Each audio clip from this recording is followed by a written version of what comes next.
ఎలా అనుసరిస్తూ ఈ లోకంలో జీవించటానికి మనలను మనం ప్రత్యేకపరుచుకుంటూ పరిశుద్ధపరుచుకుంటూ ఈ లోకంలో ఆత్మీయ జీవితం కొరకాయ పరిగెత్తే గుణశీలతను మనము కలిగి ఉండటానికి కొన్ని అనుభవాలు దేవుని వాక్యములో నుండి ప్రభు మన కొరకు తెలియజేస్తూ ఉన్నారు. ప్రతి మాట అర్థవంతంగా ఉంటుంది, ఆశీర్వాదకరంగా ఉంటుంది, భావములతో కూడినగా ఉంటుంది.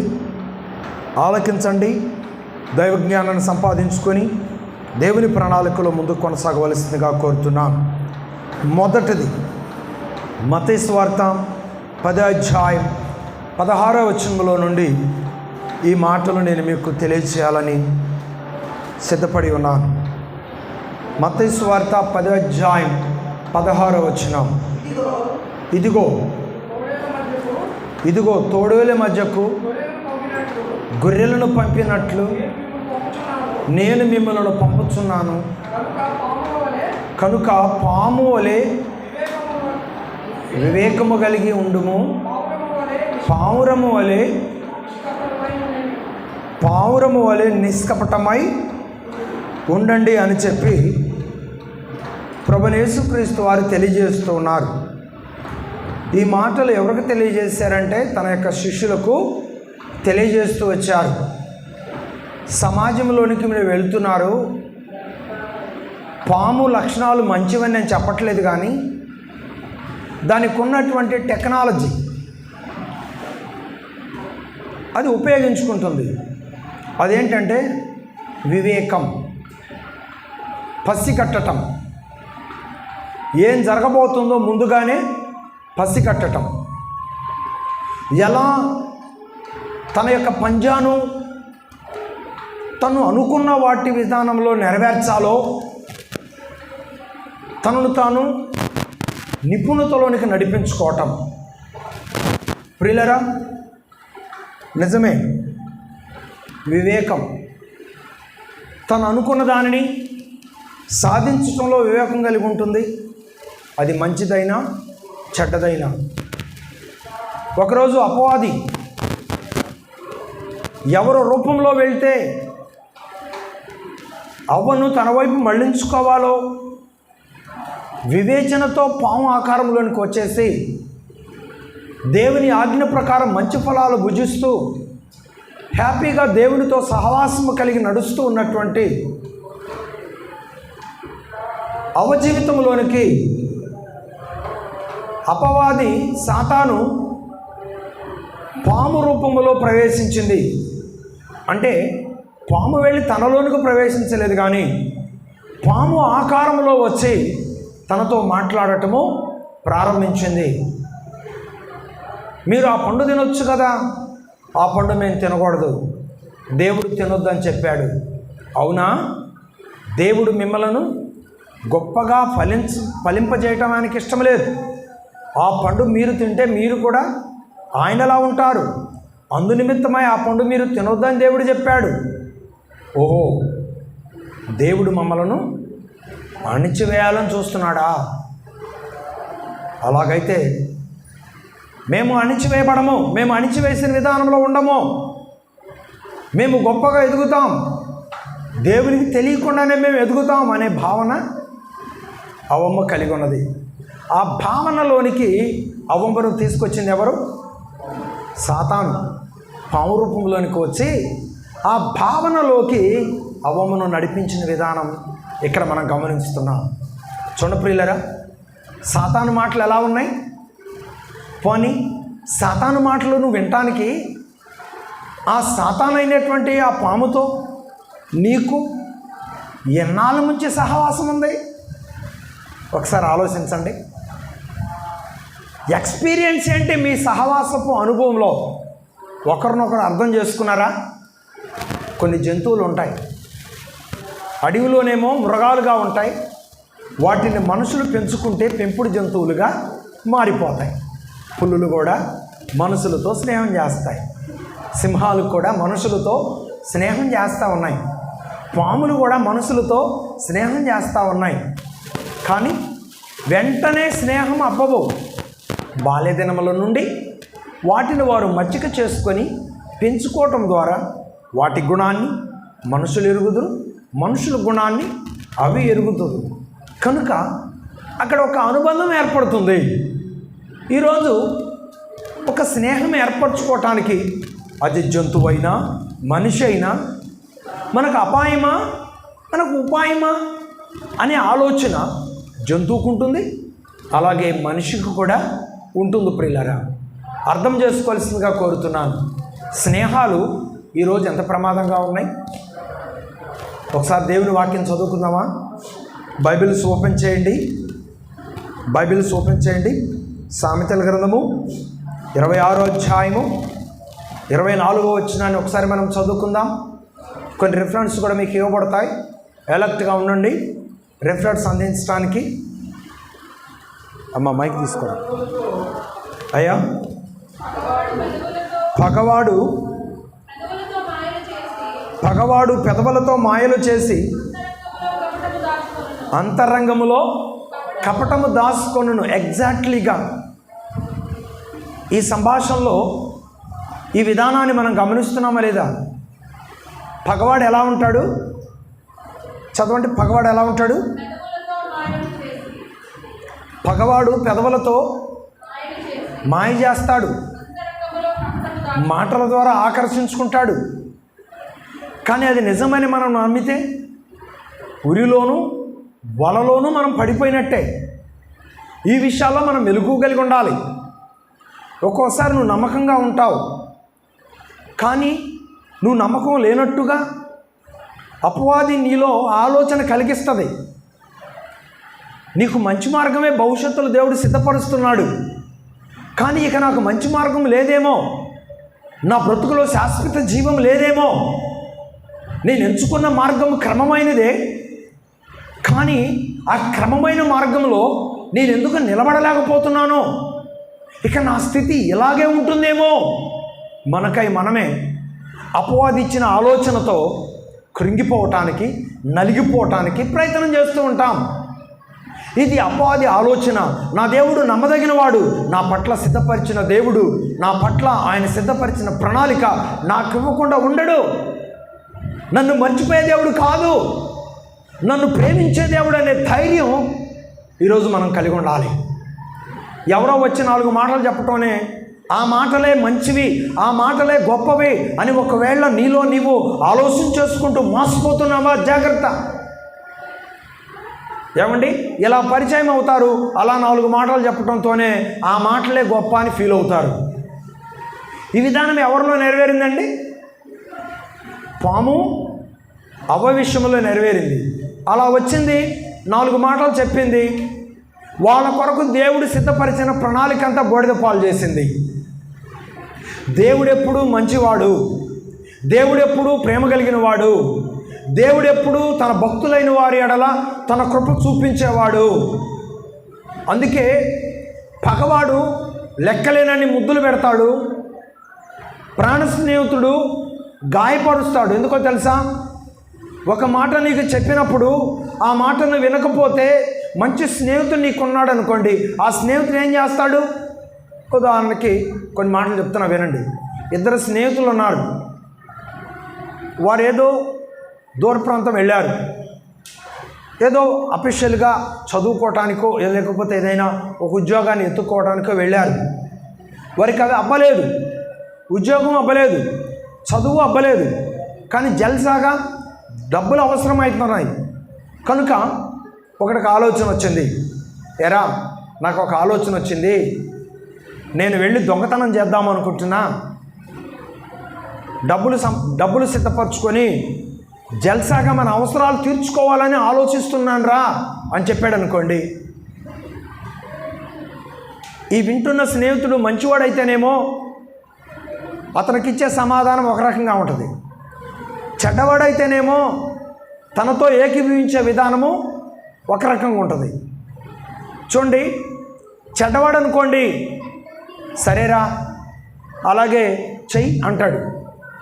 మంచివాడు అనుకోండి, తప్పురా మనం అలా చేయకూడదు, ఈ పని కాకపోతే ఇంకొక పని మనం వెతుక్కొని డబ్బు సంపాదించుకోవాలి తప్ప మనం అలాంటి పనులు చేయకూడదు, తల్లిదండ్రులకు అవమానం, స్నేహితుల మధ్య మనము పలసనైపోతాం, సమాజంలో మనం నేరస్తులుగా మిగిలిపోతాం అని చెప్తాడు. చెప్పినా నేను వినర్రా, నేను చేయాలనుకున్న పని చేస్తానురా అన్నాడు అనుకోండి, అరే ఇప్పుడు 2 సార్లు చెప్పాను, ఇంకొకసారి నా మాట అనకపోతే నేనేం చేస్తానో కూడా తెలియదని చెప్పాను అన్నాడు. అయినా నేను ఇలానే చేస్తానన్నాడు. తన శక్తి కొలది అతన్ని కొట్టడం మొదలుపెట్టాడు. నేను ఎన్ని చెప్తున్నాను వింటలేదు, అవసరమైతే ఇద్దరం కలిసి పనిచేద్దాం పద, ఆ డబ్బులు నువ్వే తీసుకో, నీ అవసరం వాడుకో, అంతే తప్ప నువ్వు ఇలాంటి పని చేస్తానంటే నేను ఒప్పుకోను, నేను నిన్ను కొడతాను, ఇంకా కొడతాను అని చెప్పని అన్నాడు అనుకోండి, ఇతడు మంచి పని చేస్తున్నట్ట, అతనితో ఏకీభవిస్తున్నట్ట. ఎరా నీతో పాటు నేను కూడా వస్తా పద అంటేనేమో, లేకపోతే నువ్వు చేసుకొని రా నేను ఇక్కడే ఉంటానంటే అది స్వార్థం. వద్దని చెప్పాడు, వినలేదు, కొట్టడం మొదలుపెట్టాడు. కొట్టడం అంటే భయంకరంగా కాదు, మందలించటం. చూడండి, వీళ్ళిద్దరిలో ఎవరు మంచి స్నేహితుడు? దొంగతనానికి వెళ్తానన్నవాడు మంచి స్నేహితుడా? వెళ్తాను అన్నవాడిని సంస్కారంతో చెప్పినా వినకపోతే మందలించి క్రమంలోనికి తీసుకురావడానికి ప్రయత్నం చేసేవాడు మంచి స్నేహితుడా? పగవాడు లెక్కలేనని ముద్దులు పెట్టును స్నేహితుడు ఏం చేస్తాడు? గాయపరిచి తన ప్రేమను అతనికి పంచడానికి, స్నేహంలో ఉన్న విలువలను కాపాడుకోవడానికి ప్రయత్నము చేస్తాడు. ప్రియులరా, ఈ విధానాన్ని బట్టి నేనేం చెప్తున్నానంటే, పావురంలో మనం నేర్చుకోవాల్సినటువంటి గొప్ప గుణ లక్షణాలు ఏంటంటే, పావురము నిష్కపటమైనది. పావురము నిష్కపటమైనది. ఇంకొక పర్యాయ పదం చెప్తున్నాం. పావురం అంటే అర్థం ఏంటంటే కపటము లేనిది. మరి ఎన్ని పాయింట్స్ వస్తాయో తెలియదు, కానీ పోయిన ఆదివారం మీకు ఉపద్ఘాతం తెలియజేశాను. ఈ వారము 1, 2, 3, 4 అని కొన్ని పాయింట్స్ వారిగా కొన్ని అనుభవాలు మీకు నేర్పేదానికోసం నేను ప్రయత్నం చేస్తున్నాను. సబ్జెక్ట్ జాగ్రత్తగా నేర్చుకోండి, మాటలు జాగ్రత్తగా గుర్తుపెట్టుకోండి. ప్రియులరా, పావురము ఎలా ఉంటుందండి? పావురము మంచి స్నేహముకు సాదృశ్యం. పావురము మంచి సమరయునికి సాదృశ్యం. పావురము పరిశుద్ధతకు సాదృశ్యం. పావురము మంచి స్నేహితునికి సాదృశ్యం అని కూడా ప్రభుపేట నేను తెలియజేస్తున్నాను. మరి ఒక మాట, పావురము నిష్కపటమైనది, అనగా లోపము లేనిది, కపటము లేకుండా తను అనుకున్న పనిని చేసుకోవటానికి ప్రయత్నం చేస్తూ ఉంటుంది. పక్కదారులు తన ఇష్టానుసారంగా వెళ్ళటానికి ప్రయత్నము చేయదు. తను అనుకున్న పనిని ఎంచుకుంటుంది, వెళ్తుంది. తన వారు ఏ పని అయితే అప్పగించారో ఆ పనిని నెరవేర్చడానికి తిన్నగా ప్రయాణం చేస్తుంది. ఏమండి, మెసెంజర్ అన్నాను.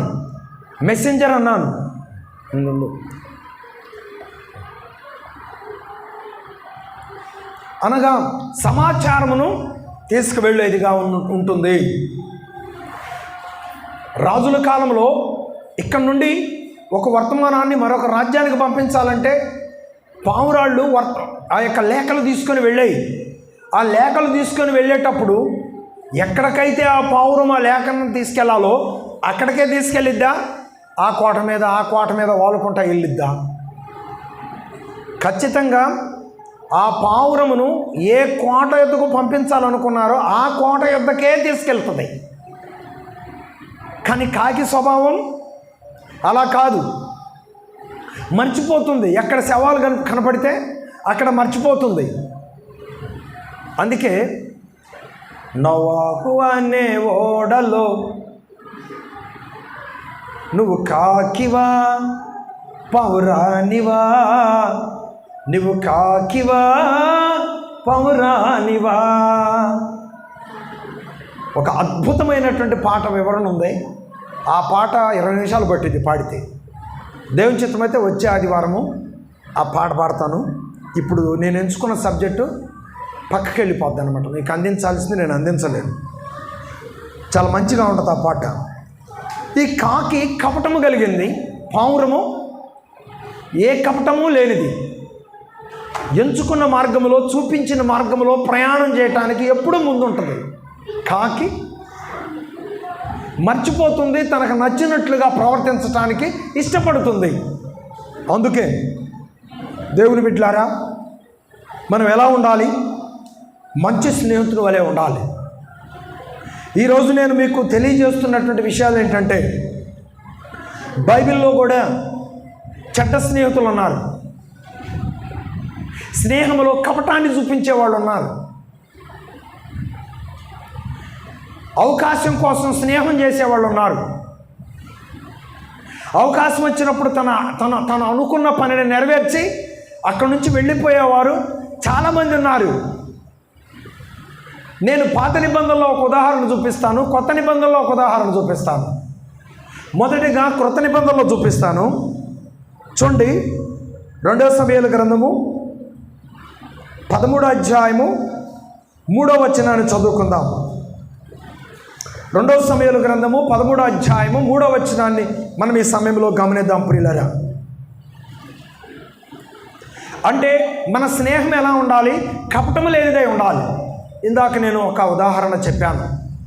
ఇద్దరు స్నేహితులు, ఒక వ్యక్తి తొందరపడి తప్పు ఆలోచన కలిగి ఉన్నప్పుడు మరి యొక్క స్నేహితుడు నమ్మకమైన వాడైతే గాయపరిచైనా ఆలోచన తప్పు అని మాన్పించడానికి ప్రయత్నం చేస్తాడు.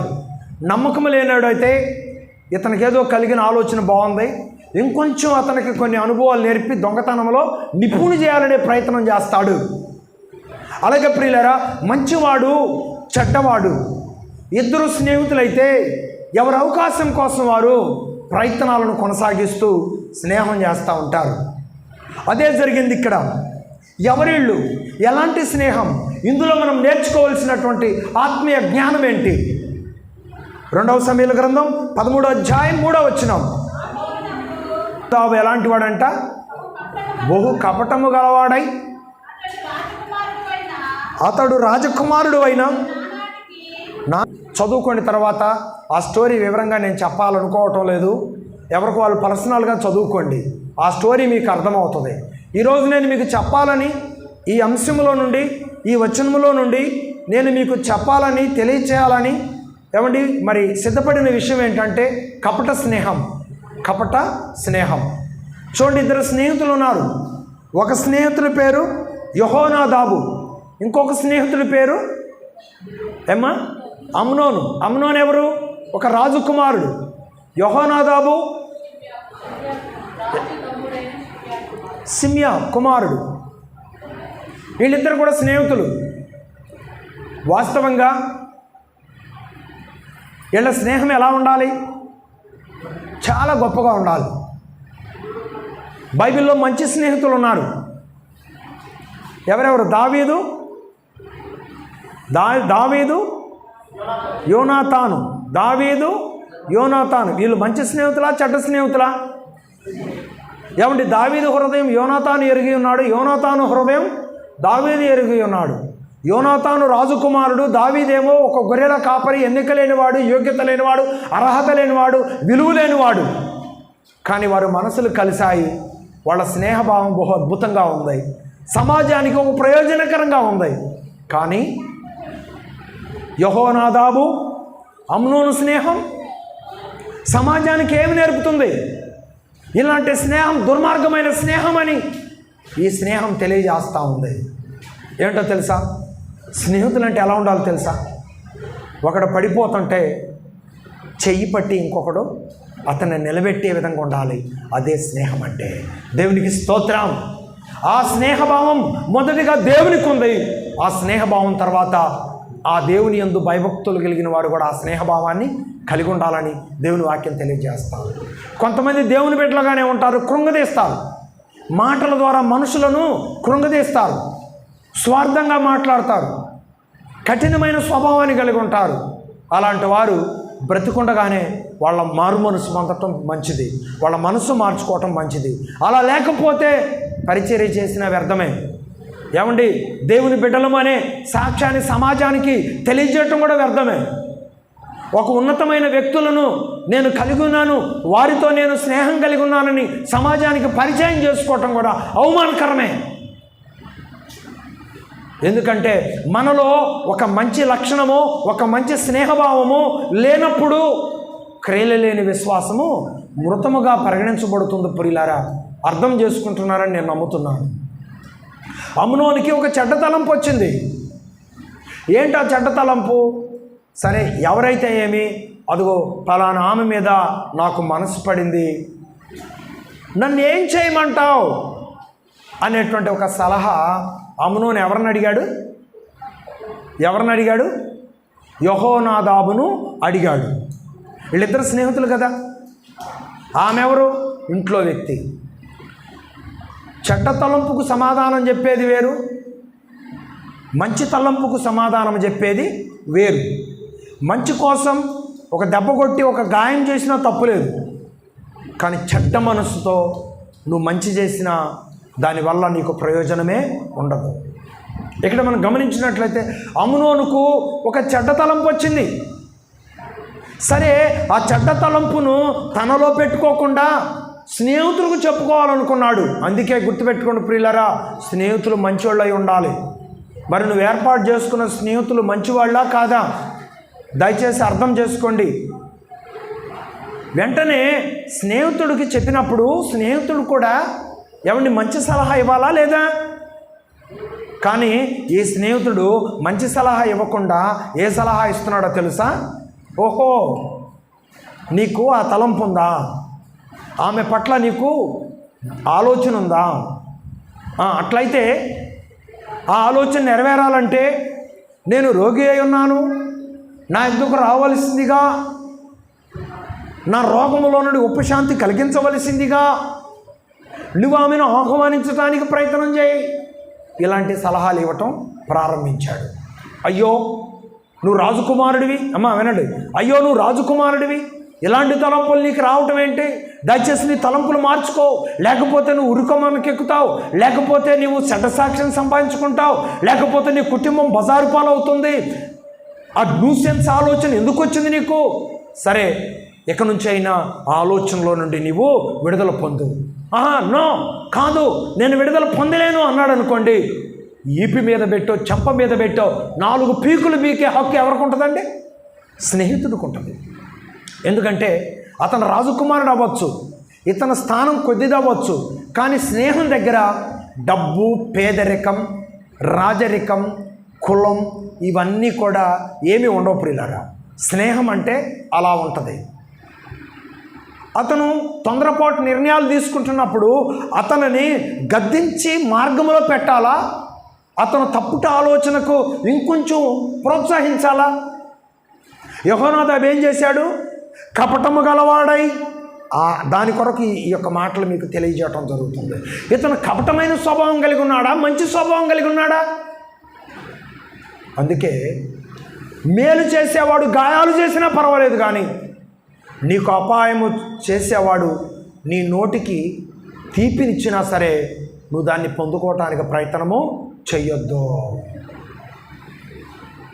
యేసు ప్రభు నీకు మేలు చేయటానికి నీకు స్నేహితుడయ్యాడే తప్ప నీతో స్నేహం ఏర్పాటు చేసుకొని నిన్ను తీసుకెళ్ళి నరకంలో ముంచటానికి యేసు ప్రభు మానవ రూపంగా దిగొచ్చి నీతో నాతో స్నేహాన్ని ఏర్పాటు చేసుకోలేదు. దేవాతి దేవుడు యేసయ్యా మానవునిగా ఇలా పుట్టాడయ్యా, రూపు రేఖలు కోల్పోయాడు నీ నా పాప విమోచనకై. అమ్మా వింటున్నారా? మీరు కూడా పాడండి. మళ్ళీ ఒకసారి నేను పాడుతున్నా ఇప్పుడు. దేవాతి దేవుడు యేసయ్యా మానవ రూపిగా వచ్చాడయ్యా, రూపు రేఖలు కోల్పోయాడు నీ నా పాప విమోచనకై. ఎవరో తెలుసా యేసయ్యా, చెబుతా నేడు వినవయ్యా, పెడ చెవి పెట్టగా త్వరపడి వచ్చి రక్షణ పొందయ్యా, రక్షణ పొందయ్యా. తర్వాత యేసు ప్రభు గురించి బైబిల్ ఏం చెప్తుందంటే, ఆయన నా స్నేహితుడు, భూలోకంలో నా ఆత్మీయులందరూ కూడా ఆయనకు కుమారులుగాను తర్వాత ఆత్మీయులందరినీ ఆయన ఎలా భావిస్తున్నారు? తనకు స్నేహితులుగా భావిస్తున్నారు ప్రభువైన యేసుక్రీస్తు వారు. అందుకే నేను చిన్నటితనంలో నా స్నేహితుడు కూడా పాడబడేవాడు. ఏమనంటే, స్నేహితుడు ప్రాణప్రియుడు ఇతడే నా ప్రియ స్నేహితుడు, నా సమీప బంధువుడు, దీన పాపి స్నేహితుడు, నా సమీప బంధువుడు, దీన పాపి స్నేహితుడు, వినుమా యువతరమా, వినుమా యువతరమా, స్నేహితుడు ప్రాణప్రియుడు ఇతడే నా ప్రియ స్నేహితుడు, స్నేహితుడు ప్రాణప్రియుడు ఇతడే నా ప్రియ స్నేహితుడు. కాబట్టి ప్రియులారా, దేవుని ఎదుట మనము నిలిచి ఉన్నాము గనక మనము కపటము కలిగిన వారిలా మనం దేవుని ఎదుట ఉండకూడదు. నీ స్నేహితుడు తప్పిపోయే పరిస్థితుల్లో ఉంటే, జారిపోయే పరిస్థితుల్లో ఉంటే ఆ వ్యక్తిని ఏం చేయాలి? నువ్వు నిలబెట్టడానికి ప్రయత్నం చేయాలి. ఇద్దరు కలిసి ప్రయాణం చేస్తున్నప్పుడు పొరపాటున కాలు జారి నీ పక్క స్నేహితుడు పడిపోతున్నప్పుడు నువ్వేం చేయాలి? పడిపోతే నాకెందుకులే అన్నట్లుగా ఉంటే అది స్నేహం అవ్వదు. అయ్యో పడిపోతున్నాడని చెప్పి పడిపోయే వ్యక్తిని చెయ్యి పట్టుకొని ఆ వ్యక్తిని నిలబెడతావే, అదే నిజమైన స్నేహం. ఒక వ్యక్తి జారిపోతున్నప్పుడు ఆ జారిపోయే వ్యక్తిని మరి ఒక వ్యక్తి కాపాడటమే నిజమైన స్నేహం. ఈరోజు స్నేహానికి విలువలు ఇవ్వండి.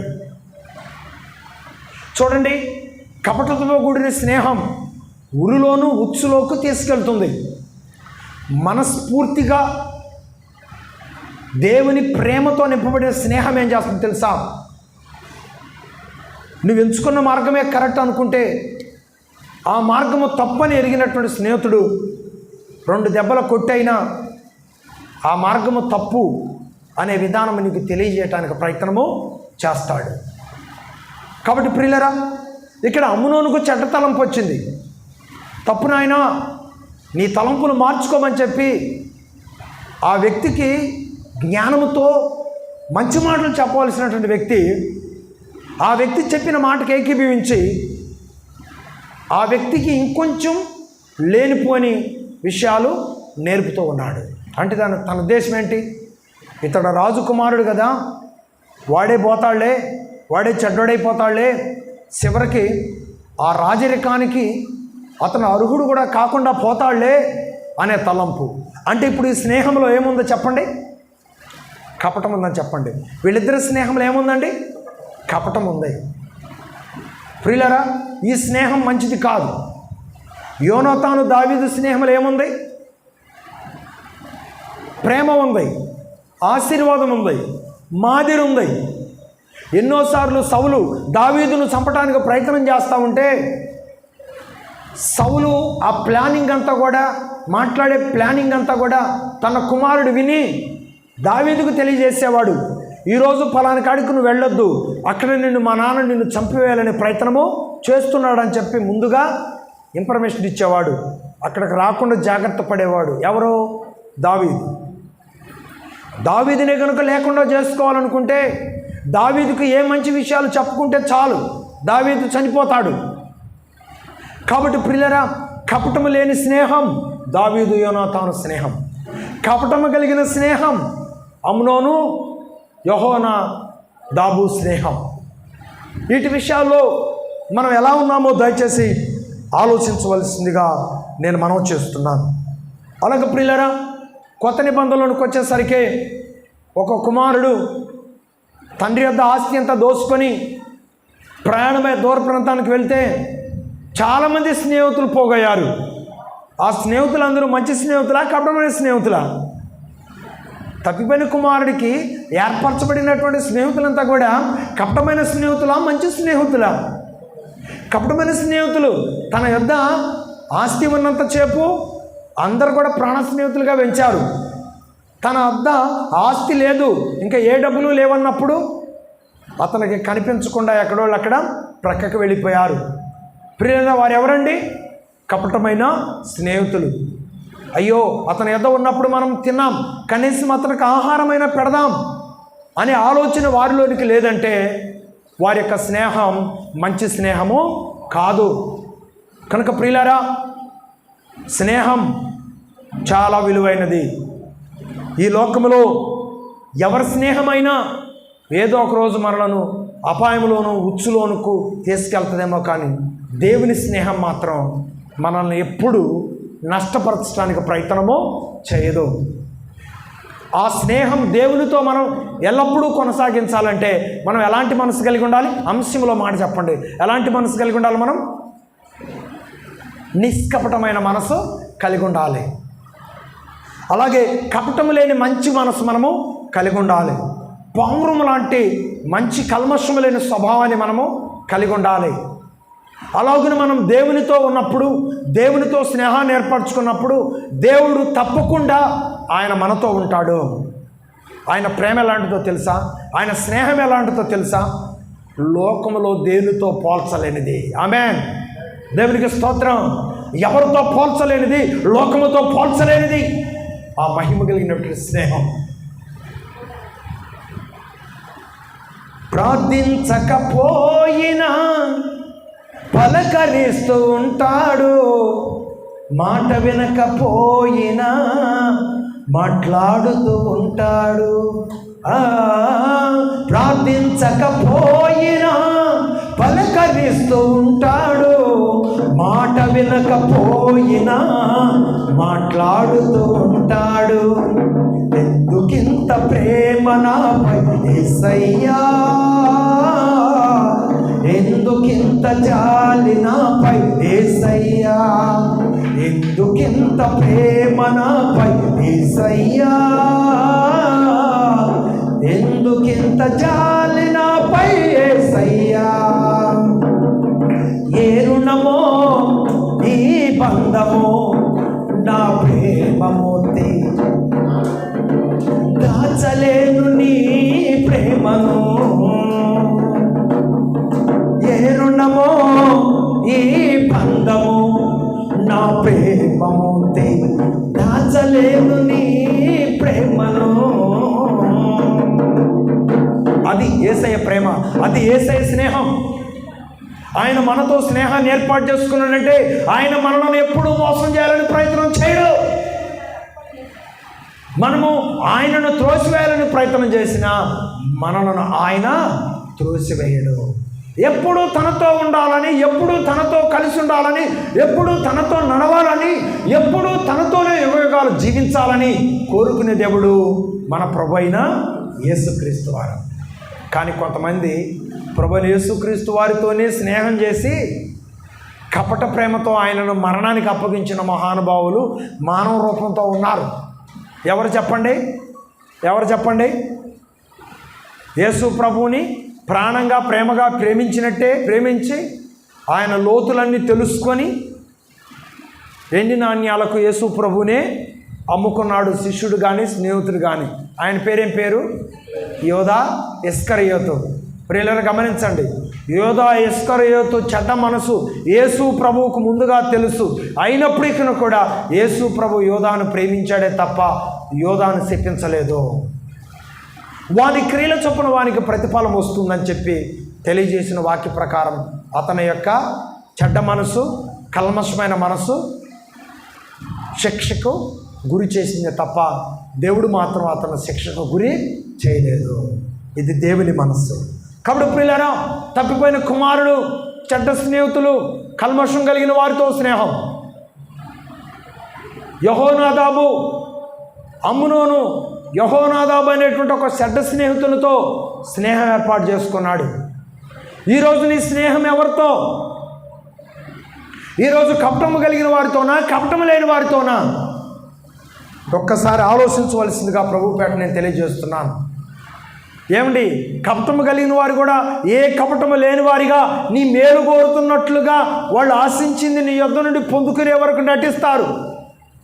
వారే సాతాను సంబంధులు. చెప్పండి, వారే సాతాను సంబంధులు.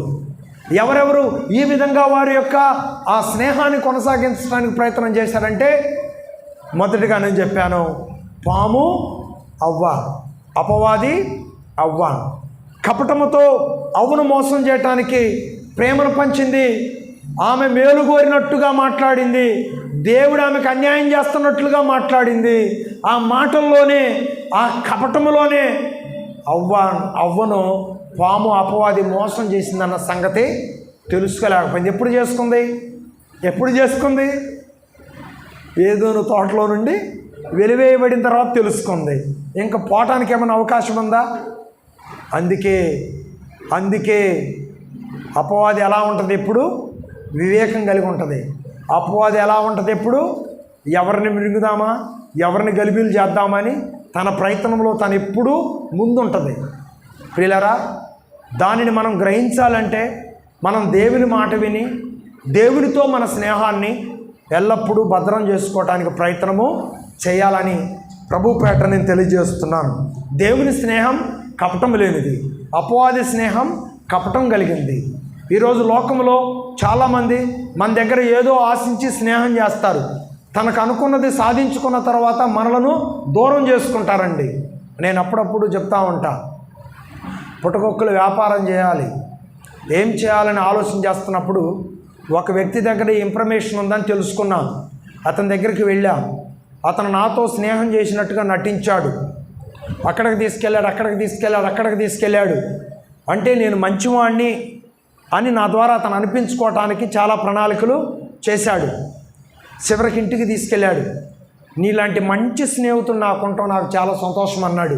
నేను విప్పోయాను, నిజమే కావాలనుకొని గ్రహించలేకపోయాను. ఆల్రెడీ నన్ను ఫ్రిడ్జ్కి అమ్మేశాడు. అంటే ఇత్తనాలలో శాంపిల్స్ ఇత్తనాలు ఉంటాయి కదా, ఒరిజినల్ ఇత్తనాలు, శాంపిల్ ఇత్తనాలు ఉంటాయి.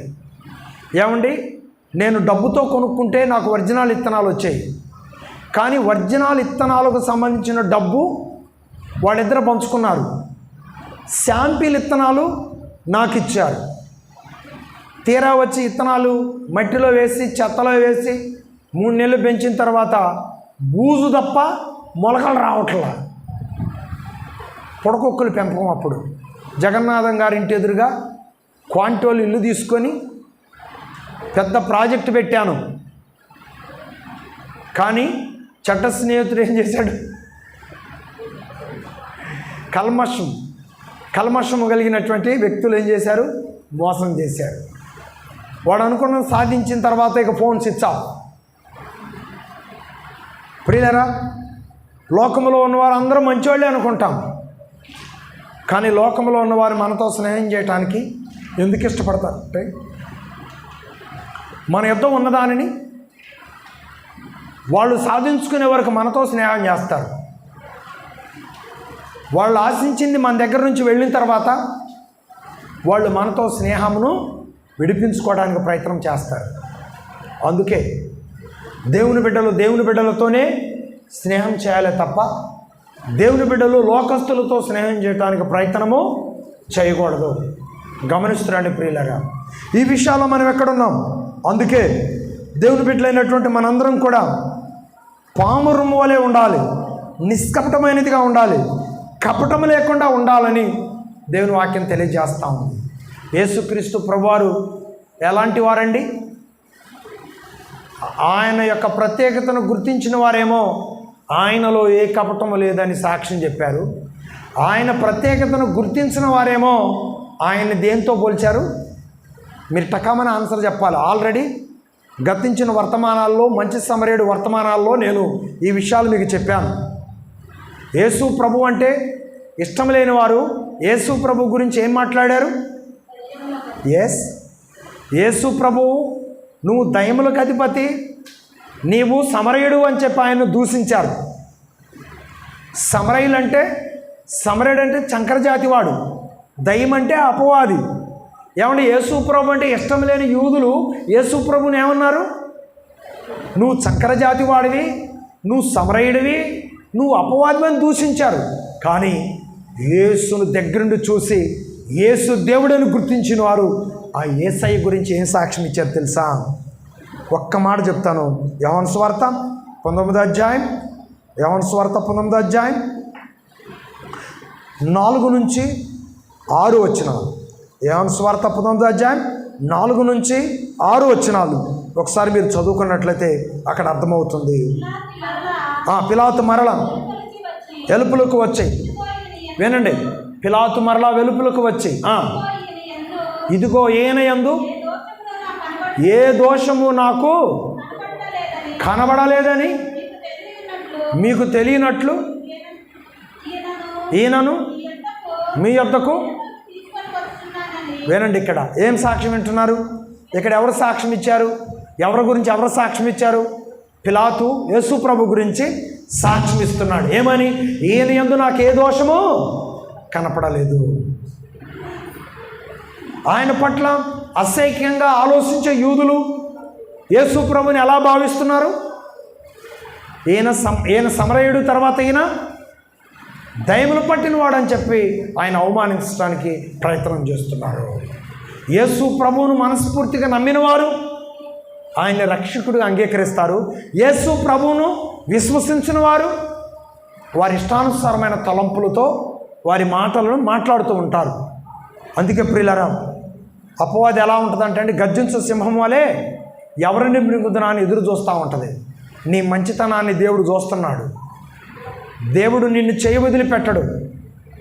ఎప్పటి వరకు నీ భక్తిని కాపాడుకున్నావు, నీ నమ్మకత్వాన్ని కాపాడుకున్నావు, అలాగే కొనసాగు. పౌరం వలె కొనసాగు. కల్మషాన్ని నీ మనసులో తెచ్చుకోవద్దు. అపవాది మంచి వారిని కూడా చెడ్డవారిగా చేస్తూ ఉంటుంది. అపవాది దేవుని పేరట ఉన్న అవ్వమ్మను తన వశం చేసుకుంది క్షణాల్లో. కాబట్టి మనమే పాటి వారం. కాబట్టి మనం జాగ్రత్తగా ఉండాలి, మెలకు కలిగి ఉండాలి, దేవుని సన్నిధిలో ప్రార్థనతో ఉండాలి, వాక్యం చదువుకుంటూ ఉండాలి, మంచి స్నేహాలను ఏర్పాటు చేసుకొని భక్తి జీవితంలో నమ్మకస్తులుగా ఉండాలి. అపవాది ఎవరెవరిని మోసం చేసిందండి? అపవాది అవ్వను మోసం చేసింది. అపవాది తప్పని కుమారుని మోసం చేసింది. అపవాది యెహోనాదాబును మోసం చేసింది. ప్రియులరా, పావురం వలె దేవుని పట్ల శ్రమైన, కరువైన, ఖడ్గమైన, శోధనైన నమ్ముకున్న మార్గంలో నిలబడినటువంటి వారిని మాత్రం అపవాది ఏం చేయలేకపోయింది. వారిలో ఒక వ్యక్తి దావీదు గారు. దేవుని స్తోత్రం. వారిలో ఒక వ్యక్తి దావీదు గారు. కొత్త నిబంధనలోనికి వచ్చేసరికి మన ప్రభు అయిన యేసుక్రీస్తు వారు. ఇంకెంతోమంది ఉదాహరణలుగా మనం జ్ఞాపకం చేసుకోవటానికి ఉన్నారు. కాబట్టి ప్రియులరా, దేవుని ఎదుట మనం ఎలా ఉన్నాం? మనము పావురం వలె నిష్కపటమైనదిగా ఉండాలి. ఏ కపటము లేనిదిగా మన యొక్క ఆత్మీయ జీవితాన్ని కొనసాగించుకోవడానికి ప్రయత్నము చేయాలి. అపవాది ఏం చేస్తే నిన్ను దేవుని ఎదురుని ప్రక్కలాగి నిన్నెప్పుడు తన వైపు మళ్ళించుకొని నిన్నెప్పుడు నరకానికి పంపించాలని అపవాది ప్రయత్నం చేస్తూ ఉంటుంది. దాని ఉచ్చులోనూ దాని వలలోనూ పడకుండా ఉండాలంటే మనం ఎవరి మాట చొప్పున నడవాలి? దేవుని మాట చొప్పున మనము నడవాలి. దేవుని మాట విని దాని చొప్పున నడుచువాడు ఏమండి బండ మీద తన ఇంటికి ఇల్లు కట్టిన బుద్ధిమంతుని పోలి ఉండదు. అలాంటి విధంగా నీవు ఉండాలని దేవుని వాక్యం తెలియజేస్తాము. ఏమండి, దేవుని దగ్గరకు వచ్చినప్పుడు దేవుని మాట, లోకంలో ఉన్నప్పుడు లోకస్తుల మాట మాట్లాడే వాళ్ళు ఎలా ఉంటారండి? ఇసుక మీద తన ఇల్లు కట్టిన వాని వలె ఉంటారండి. కాబట్టి నీవు బండ మీద ఇల్లు కట్టిన బిడ్డవు, అలా నువ్వు నిలబడ్డావు. అందుకే దేవుడు నిన్ను ప్రేమిస్తున్నాడు. ఆమేన్ చెప్పండి. అందుకే దేవుడు నిన్ను ప్రేమిస్తున్నాడు. నువ్వు మాట వినే బిడ్డవు. ఏ శోధన వచ్చినా నిన్ను ఏమీ చేయలేదు. ఎటు నుంచైతే వచ్చిందో అటు నుంచే మరలా పారిపోతుంది. అందుకే బైబిల్ అని చెప్పి తెలుసా? అపవాదిని గద్దించండి, వాడు నీ యొద్ద నుండి, చెప్పండమ్మా, వాడు నీ యొద్ద నుండి పారిపోవును. కనుక మనం కపటం లేని వారిగా ఉన్నప్పుడు, దేవునికి ఇష్టమైన పావురము వలె నిష్కల్మషముగా ఉన్నప్పుడు, పవిత్రంగా ఉన్నప్పుడు, పరిశుద్ధంగా ఉన్నప్పుడు, చచ్చిపోయిన పాము తోకాడిస్తూ ఉంటుంది. పిల్లలు కూడా భయపడరు దానికి. అవునా?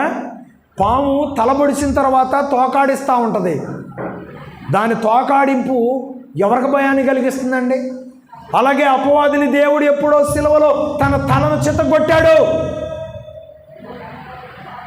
చిన్న చిన్న కుయుక్తుల ద్వారా నిన్ను గలిబిలి చేయాలని ప్రయత్నం చేస్తున్న బలహీనతలు, ఆటంకాలు, వీటిని నువ్వు లెక్క చేయకుండా వాటన్నిటిని దేవునికి అప్పగించి యేసు వైపు చూస్తూ నీ పరుగు పందెంలో ముందుకు వెళ్తే విజయాలు నీ వెనుకే పరిగెత్తుకొని వస్తాయి. గట్టిగా చప్పట్లు కొట్టు, ప్రభునామాన్ని మహిమపరుస్తూ. దేవునికి స్తోత్రం. నీ ఎదురుగా కొండలు కనపడతా ఉంటాయి.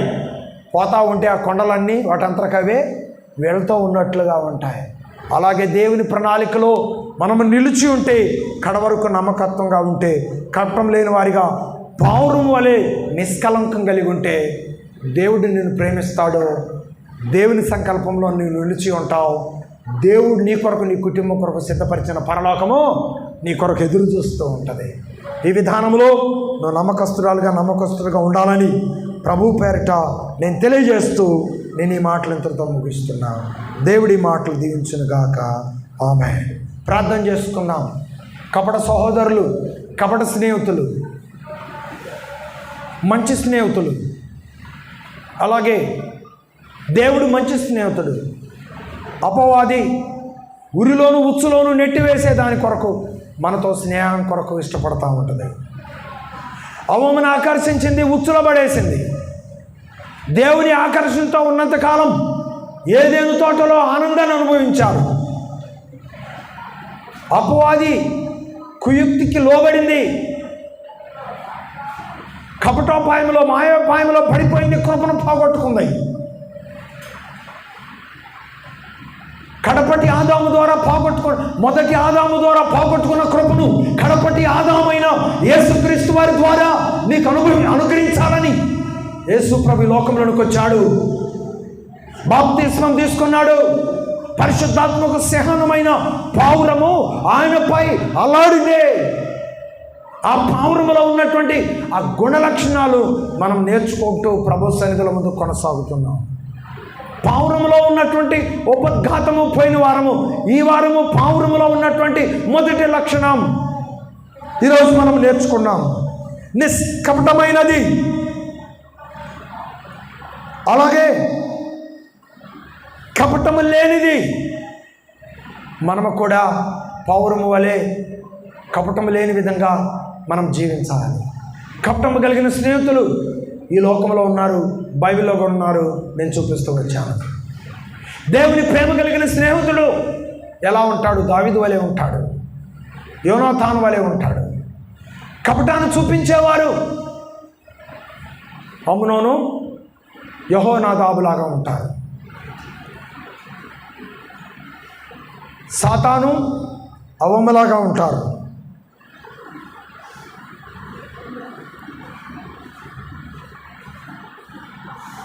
మరి మనం ఎలా ఉన్నాం? మన పరిస్థితులు ఎలా ఉన్నాయి? ఒకసారి పరిశీలన చేసుకుని దేవుని నామమునకు మహిమార్థంగా అడుగులు ముందుకు వేయడానికి ఆయన కృప మనకు తోడే నడిపించునుగాక. ఆమె ప్రేమ కలిగిన తండ్రి, ఎత్తబడిన నీ మాటలు బిడ్డల హృదయాలలో భద్రం చేసుకొని నీ మహిమ కొరకు నిలుచుండే భాగ్యం దయచేస్తున్నామని యేసయ్య నామములో ప్రార్థించి అడుగు వేడుకుంటున్నాను పరమ తండ్రి. ఆమె ఆమె.